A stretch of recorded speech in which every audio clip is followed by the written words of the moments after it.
네, 앞서 뉴스를 보셨지만 9살 어린이가 학원 통학버스에서 혼자 내리다 숨진 안타까운 사고 이후 뒤늦게 관련 당국의 단속과 합동 점검이 진행되고 있는데요. 이 사건을 취재하고 있는 문준영 기자와 더 자세한 이야기 들어보겠습니다. 문 기자, 먼저 이 사건 간단히 정리해 볼까요? 네, 지난달 25일이었죠. 제주시 연동의 한 도로에서 9살 어린이가 내리던 학원 통학버스에 치여 숨졌습니다. 사건 당시 영상 등을 저희가 확인을 해봤는데요.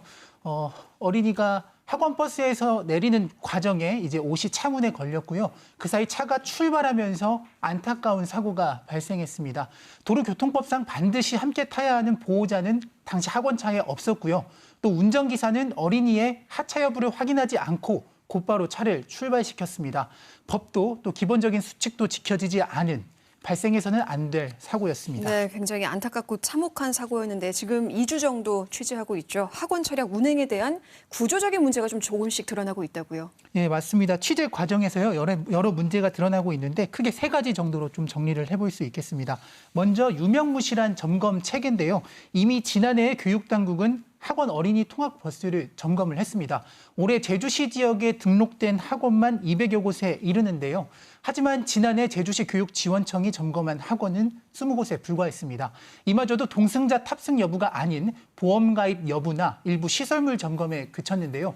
지난해 상하반기 각각 열흘 동안 점검을 했는데 학원 문을 연 지 1년이 안 됐거나 2년 이내에 점검을 받지 않은 학원에 한해서만 표본으로 점검을 진행했습니다. 그러니까 200곳이 넘는 학원 중에서 20곳이면 한 10% 정도밖에 점검이 이루어지지 않았고 또 게다가 동승자 탑승 여부는 제대로 들여다보지도 않았다 이거잖아요. 네, 맞습니다. 특히 경찰 조사 결과에서요. 사고가 난 학원은 수년간 동승자를 채용하지 않은 것으로 조사됐는데요.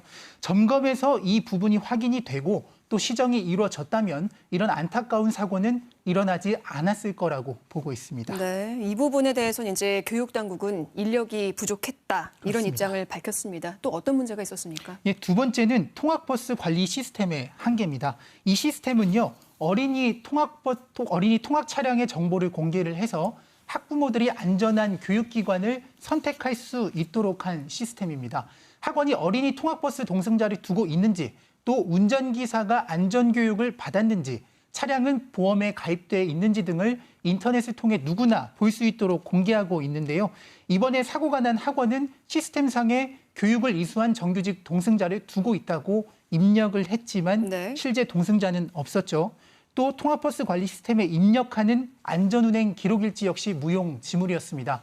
지금 보시는 화면이요. 안전운행 기록 일지인데요. 도로교통법을 보면 학원은 분기마다 안전운행 기록을 제출하도록 하고 있습니다. 금방 지나간 화면이 안전운행 기록 일지였군요. 예, 학원이 이 일지를 통학버스 관리 시스템에 입력을 하면 교육지원청이 이제 확인을 하는 구조인데요. 일지에는 이게 지금 일지인가요? 네, 그렇습니다. 예, 이 좌석 안전띠 착용 여부와 또 보호자가 탑승했는지 두 항목에 대해서만 OX로 입력을 하게 돼 있습니다. 어떤 동승자가 탑승했는지 알 수도 없을 뿐더러 서류상으로만 확인하기 때문에 실제 동승자가 없어도 탑승했다고 표시해버리면 확인이 불가능한 그런 상황입니다. 그렇군요. 그러니까 동승자 탑승 규정은 만들어놨는데 점검 체계가 뒷받침되고 있지 않았고 맞습니다. 또 점검도 이루어지지 않았고요. 또 처벌이 굉장히 약하다는 목소리가 나왔습니다. 이건 무슨 얘기인가요? 예, 세 번째 문제가 바로 약한 처벌과 단속인데요. 그 어린이 통학버스에 동승자가 탑승하지 않았을 때 처벌 규정을 받는데요. 벌금 30만 원에 불과합니다. 국회 행정안전위원회 조사에 따르면요. 올해 최저임금 9,160원을 적용을 해서 하루 5시간을 일한다고 가정했을 때 동승보호자 고용에 1년에 975만 원 정도가 든다는 추계 결과가 나왔는데요. 동승자를 고용해서 큰 비용이 들 바에 차라리 벌금 내고 말지 이렇게 생각할 수 있을 정도로 처벌 규정이 약하다고 볼 수 있습니다. 그리고 또 단속에서도 한계가 나타났는데요. 지금 법이 강화되고 나서 수년이 흘렀는데 제주에서 동승보호자 미탑승으로 적발된 사례는 단 한 건도 없었습니다.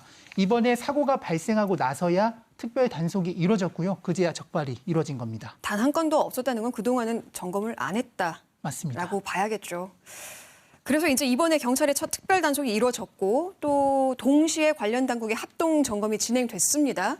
그동안은 그럼 이렇게 관련 기관들이 있었는데 합동 점검이 되지 않았기 때문에 이게 좀 그동안 좀 무용지물이었나요? 점검이 전혀 이루어지지 않았나요? 예, 맞습니다. 중요한 지적해 주셨는데요. 일단 교육당국은 학원차를 멈춰 세워서 동승자가 있는지 단속할 권한은 없지만 앞서 설명을 해드린 대로 뭐 보험 가입이나 안전교육 이수 여부, 또 시스템상 점검이 가능하고 또 반면에 경찰은 도로교통법에 따라 단속 권한이 있고요.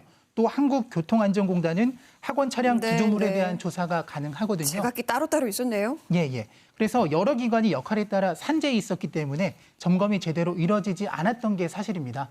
이번 기회에 관계기관의 철저한 합동 점검 체계를 마련하는 것도 중요하다고 봅니다. 그렇군요. 또 저희가 참고로 이런 구조적 문제를 계속 보도를 했었는데요. 저희 보도 이후에 교육부에서 통학버스 관리 시스템 개선을 위해서 논의를 진행하고 있다고 밝혔고요.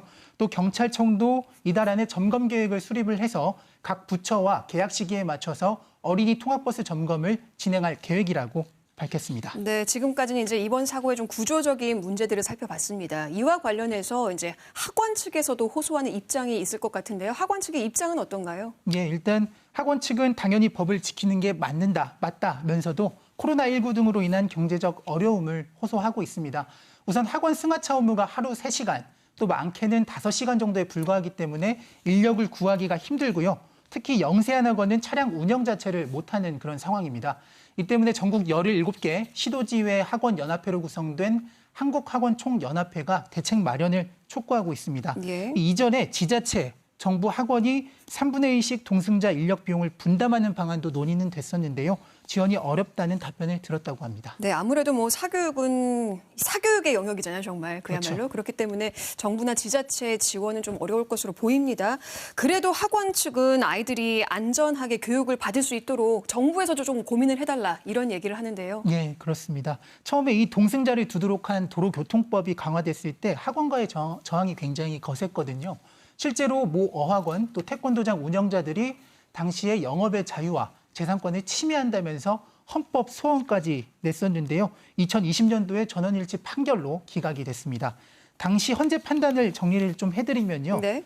어린이나 영유아는 자신에게 주어진 환경을 조절하거나 바꿀 수 있는 능력이 부족하고 자신의 행동에 수반되는 위험을 평가하지 못하는 특성이 있기 때문에 법적 장치를 마련하면서 그 취약성을 충분히 고려해야 한다고 봤습니다.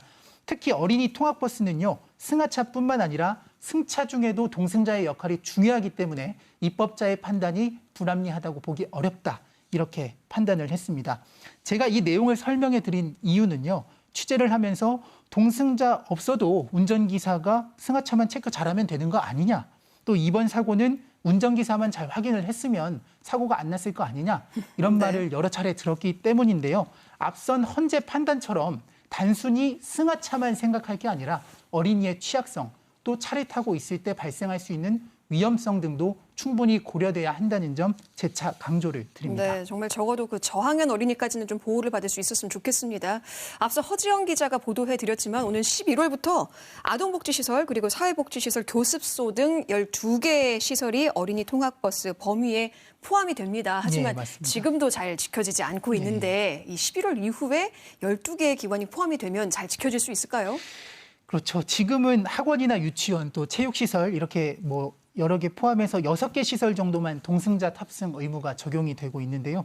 나머지 12개 시설은 유예되고 있는데 오는 11월이면 제주 지역 어린이 통학버스 1,670여 대 모두 동승자를 반드시 태워서 운행을 해야 합니다. 앞선 보도에서 동승자를 구하지 못해서 차량 운행을 못하는 한 지역 아동센터 사례를 저희가 네. 전해드렸는데요. 이 지역 아동센터에서는 어려운 아이들이 많아서 더 받고 싶지만 차량 문제 때문에 근처에 있는 아이들밖에 받지 못하고 있다고 하더라고요. 결국 동승자 문제 때문에 정말 어려운 곳에 복지의 손길이 닿지 못하고 있다는 얘기인데요. 사회복무요원을 동승자로 투입하기도 하는데 기가 시간에 퇴근해버리면 이마저도 어렵고요. 또 주말이나 휴일, 직원 휴가 때는 공백이 발생하고 있기 때문에 이에 대한 지자체 차원의 대책 마련도 시급한 시점입니다. 오늘은 일단 한 이 정도로 제가 정리를 해드리고요. 끝으로 지금 화면 이제 곧 나올 텐데요. 네.